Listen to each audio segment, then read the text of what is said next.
Steve and his friend confront Darius about his strange behavior related to the cringe. Darius is acting like the cringe and dismisses their concerns.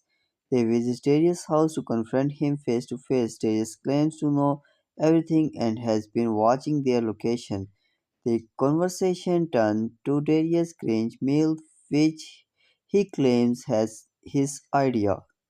Darius offers them a cringe meal which includes wasabi and other unusual ingredients. The friends react negatively to the meal with one feeling sick after eating it.